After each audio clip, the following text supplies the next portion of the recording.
Hello students, कैसे हैं आप सब। आई होप आप सब अच्छे होंगे। आईसीटी वर्चुअल क्लासरूम में आप सबका स्वागत है। मैं विकास। बच्चों, क्लास 10th का मैथ्स यहाँ पे कर रहे हैं प्रीवियस ईयर्स क्वेश्चन पेपर्स। तो यहाँ पे कुछ क्वेश्चंस हैं आपके जो इन क्वेश्चन पेपर्स में आए हैं और ये काफी बार सेम लेवल के क्वेश्चंस रिपीट होते हैं आपके। हो सकता है कि फिगर्स चेंज हो लेकिन क्वेश्चन का टाइप आपका सेम रहता है। ठीक है, तो जैसे ये क्वेश्चन था पिछले सेशन में हम इसको कर रहे थे। ये एक surface area and volume chapter से है क्वेश्चन।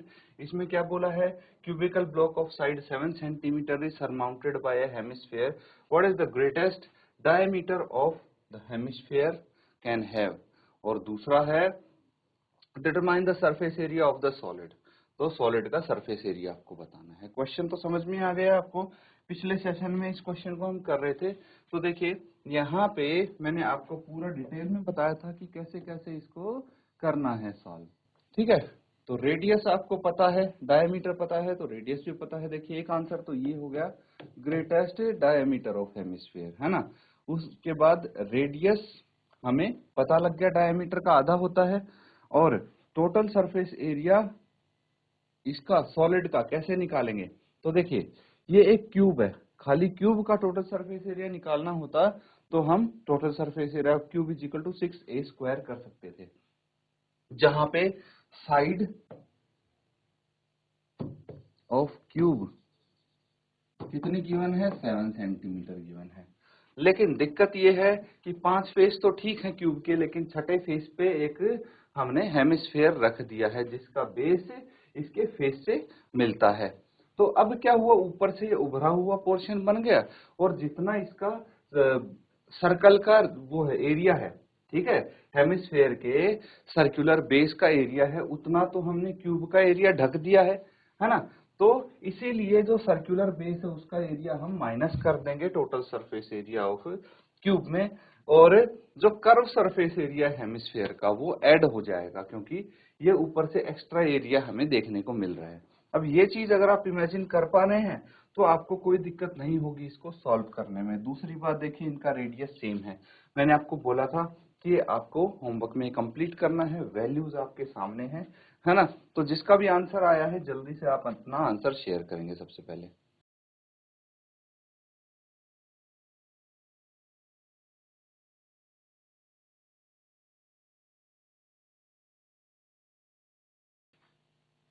ठीक है, नोट कर लिया सबने। तो अब देखिए यहाँ पे वैल्यूज तो आपने रखी दी होंगी, है ना। अब इसकी जो वैल्यूज हैं वो देखिए, 6, पहले इसी को सॉल्व कर लेते हैं। 6a² एज इट इज है, प्लस 2πr² माइनस πr², तो क्या बच जाएगा, πr² बच जाएगा। ठीक है, सरफेस एरिया ऑफ सॉलिड हमें निकालना है, सरफेस एरिया ऑफ सॉलिड, और क्या है ये, 6a² प्लस πr²। तो 6 इंटू 7 का स्क्वायर प्लस 22/7 इंटू आर कितना है, 7/2 का स्क्वायर। बस इसको फर्दर सॉल्व कर लेंगे हम।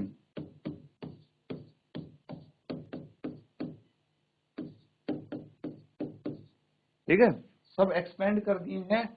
अब इनको मल्टीप्लाई कर लेंगे, जो कैंसिल आउट हो रहे हैं उनको कैंसिल आउट कर लेंगे। तो इसको देखिए, 7 7 जा 49 हो गया, 49 इंटू 6 कितना होता है ये आपको बताना है, 9 इंटू 6 54, 54 हो गया। और 6 इंटू 4 6 चौक 24, 24 और 5 29, यही आ जाएगा 294, प्लस 11 इंटू 7 77/2। एलसीएम ले लेंगे, तो एलसीएम अगर 2 आ जाएगा तो ये कितना हो जाएगा, 4 दूनी 8। ठीक है, 9 इंटू 2 18 का 8 एक हासिल, और 2 इंटू 2 4 और 1 5, 588 प्लस 77 यहाँ पे आ जाएगा। तो इसको अगर हम सॉल्व करते हैं तो आगे कितना आ जाएगा, ये ऐड कर लीजिए, 8 और 7 15, एक बच गया, 8 और 7 15 और 1 16, एक बच गया, 5 और 1 6, 665/2 2 यहाँ पे आ जाएगा, और इसको डेसिमल में हम लिख सकते हैं, दशमलव में लिखेंगे, कितना आ जाएगा, 2 3 जा 6, 2 3 जा 6, 2 2 जा 4.25 जा 10। ठीक है, ये आ जाएगा। और जो यूनिट है इसकी, यूनिट सेंटीमीटर स्क्वायर होगी, सेंटीमीटर स्क्वायर होगी। तो आप फाइनली आंसर लिखेंगे, क्लोजिंग स्टेटमेंट लिखनी भी जरूरी है, देयरफॉर टोटल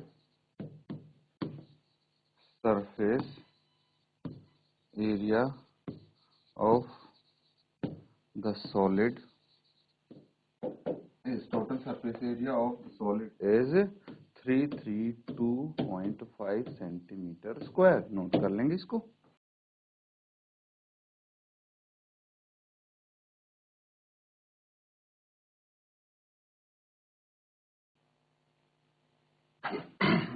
ठीक है,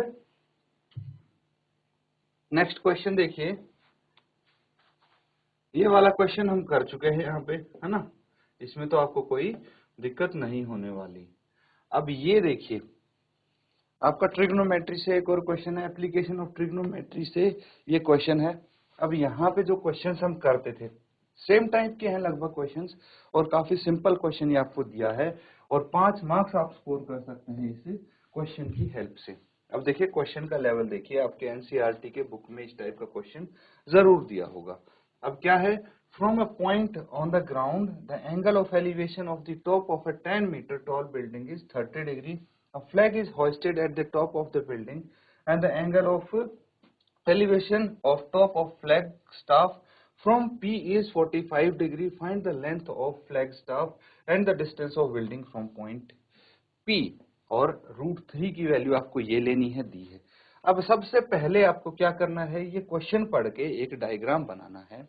अब डायग्राम आप कैसे बनाते हैं वो आपकी इमेजिनेशन के ऊपर है, ठीक है। और इस टाइप के क्वेश्चंस आपके बुक में दिए हैं, आपने प्रैक्टिस भी किए हैं, ये मैं आपको बता दूं। अब सबसे पहले तो ये समझिए कि एक भूमि पे बिंदु है P, ठीक है, उससे 10 मीटर ऊंचे भवन के शिखर का उन्नयन कोण दिया है। जैसे यहाँ पे मान लीजिए ये पॉइंट P है on the earth, on the ground, और ये दूरी हमें नहीं पता कितनी है, लेकिन इससे कुछ दूर एक भवन है, एक बिल्डिंग है जिसकी ऊंचाई, ठीक है, एक बिल्डिंग है जिसकी ऊंचाई 10 मीटर्स है, कितने, 10 मीटर है। और यहाँ से यहाँ तक का जो एंगल ऑफ एलिवेशन है वो 30 डिग्री दिया है, उन्नयन कोण 30 डिग्री दिया है। भवन के शिखर पर एक ध्वज को लहराया गया है और पी से ध्वज शिखर का उन्नयन कोण 45 डिग्री है। अब समझना कि यहाँ पे हमने एक झंडा फहरा दिया, और जो ये पॉइंट P है इससे अगर हम इसका एंगल ऑफ एलिवेशन देखें तो ये कितना है, ये है 45 डिग्रीज, 45 डिग्री है। तो आपको क्या बताना है, ध्वज का जो डंडा है, ध्वज दंड की लंबाई और बिंदु P से भवन की दूरी ज्ञात कीजिए। एक तो ये आपको बताना है, और एक ये डिस्टेंस आपको बताना है। अगर ये x है तो क्या होगी इसकी वैल्यू, ठीक है। तो ये 2 चीज आपको बताने। क्वेश्चन समझ में आ रहा है, मैंने बता दिया कि कैसे कैसे इसको डायग्राम आप बना सकते हैं। अब प्रॉपर ट्रायंगुलर फॉर्म में हम बनाएंगे और इसको सॉल्व करेंगे। एक बार आप इस क्वेश्चन को नोट कर लीजिए, ठीक है, डायग्राम बना लीजिए, फिर हम इसको पूरा एक गो में सॉल्व करेंगे।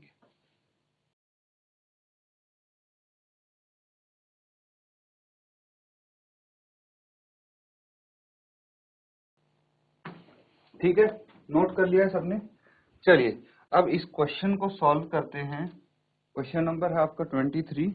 तो एक ट्रायंगल है, ये पॉइंट P है, इसको मान लीजिए आप A, B और C, ठीक है।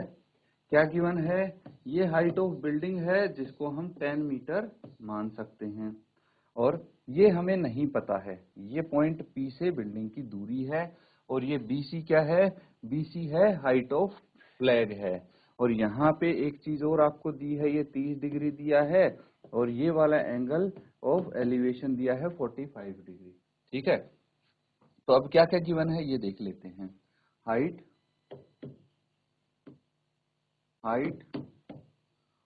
of the building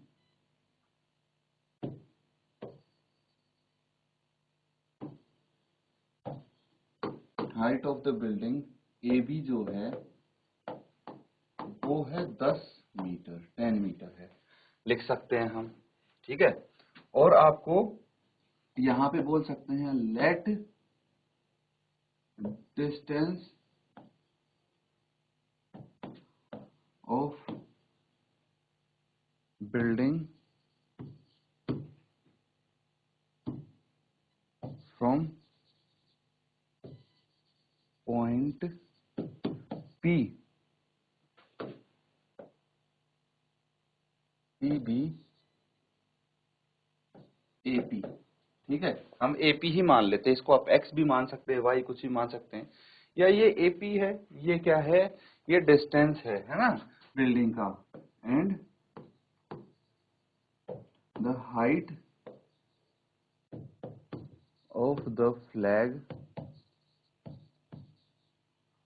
B BC, है ना। हाइट ऑफ फ्लैग क्या है, BC, ये भी मीटर में ही मान लेंगे हम दोनों। अब देखिए एंगल ऑफ एलिवेशन दिया है ना, तो θ1 आपको दिया है 30 डिग्री एंड θ2 दिया है आपको 45 डिग्री। अब इसको सॉल्व करेंगे तो सबसे पहले हम एक छोटा वाला जो ट्रायंगल आपको दिख रहा है वो ले लेते हैं। इन ट्रायंगल PAB या BAP, कोई भी नाम आप ले सकते हैं। अब यहाँ पे ये ट्रायंगल है, तो एक चीज और आप यहाँ पे लिख लीजिए, पंडित बद्री प्रसाद हर हर बोल, है ना, सोना चांदी तो ये साइन कॉस टेन है, ये परपेंडिकुलर बेस और हाइपोटेन्यूज है। अब यहाँ पे हमें क्या चाहिए, देखिए हमारे पास है ये रहा 30 डिग्री, क्या है 30 डिग्री यहाँ पे एंगल है।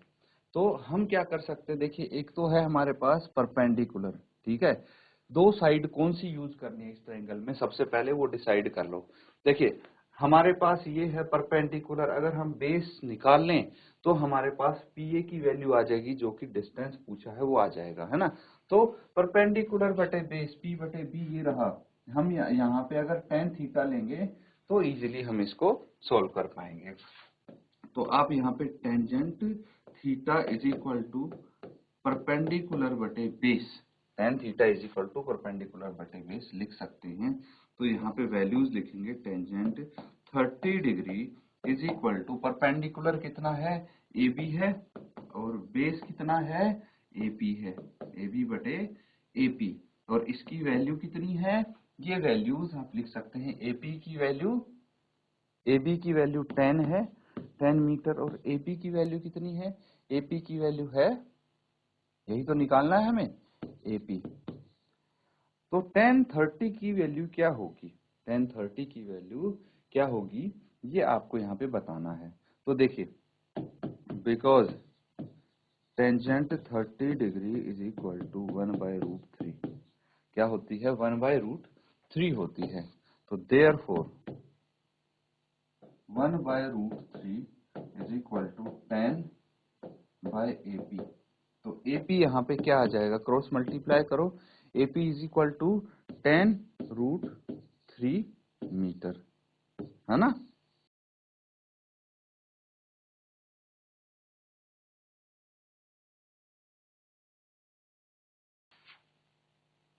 ठीक है, ये नोट कर लिया है। अब देखिए यहाँ पे आपको एक चीज और दिया, √3 इज इक्वल टू 1.732, है ना। तो आप लिख लेंगे बिकॉज √3 इज इक्वल टू 1.732। तो यहाँ पे AP की वैल्यू हम क्या लिख देंगे, 10 into 1.732 metre, that is decimal क्या होगा, एक पॉइंट शिफ्ट हो जाएगा और ये आ जाएगा 17.32 मीटर। अब ये तो हो गया आपके distance of building from point P। अब हम निकालेंगे हाइट ऑफ फ्लैग जो कि है BC। तो हम क्या करेंगे, बड़ा वाला ट्रायंगल लेंगे इस बारी, इन ट्रायंगल PAC, ठीक है, ये वाला लेंगे PAC, ये बड़ा वाला। तो यहाँ पे इन ट्रायंगल PAC। अब देखिए एक चीज और हम ध्यान देंगे, यहाँ पे हमने θ1 लिखा था ना, तो यहाँ भी θ1 लिखेंगे, θ1 30 डिग्री था इसीलिए, और इस केस में θ2 लिख देंगे। Tangent θ2 is equal to perpendicular बटे बेस।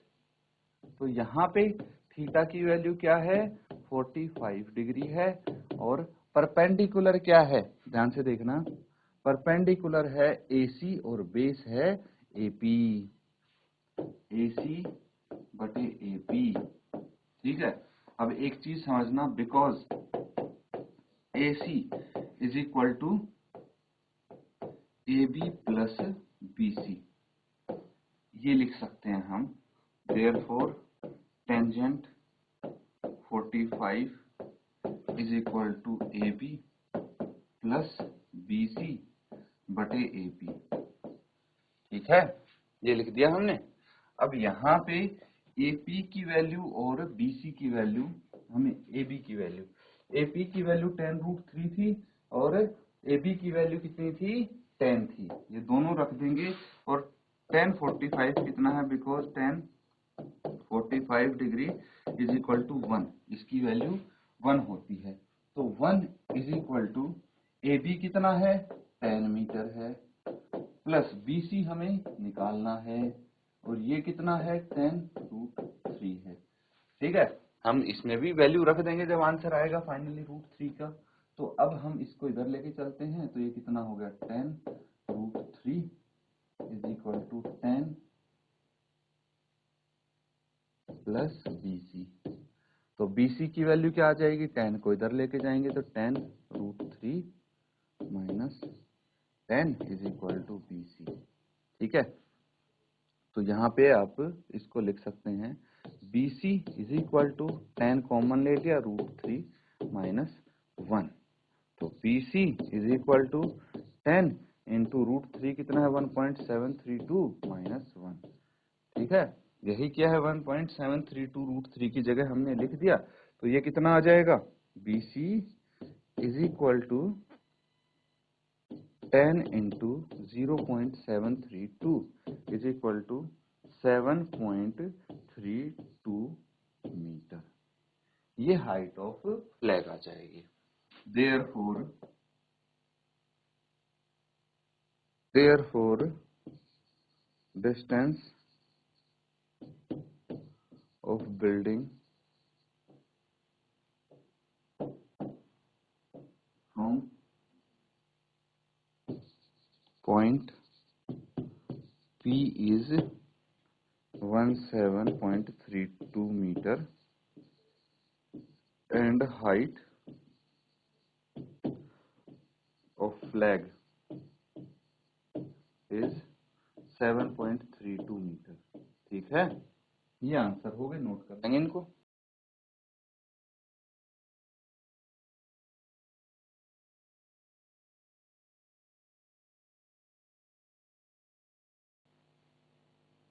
तो बच्चों यहाँ पे हमने देखिए जो क्वेश्चंस किए हैं, डिटेल में हमने इनको समझा है और सॉल्व करने की कोशिश की है। अब इनको आप अच्छे से रिवाइज करें। इसी के साथ आज का सेशन यहाँ पे एंड करते हैं। Thank you and have a nice day.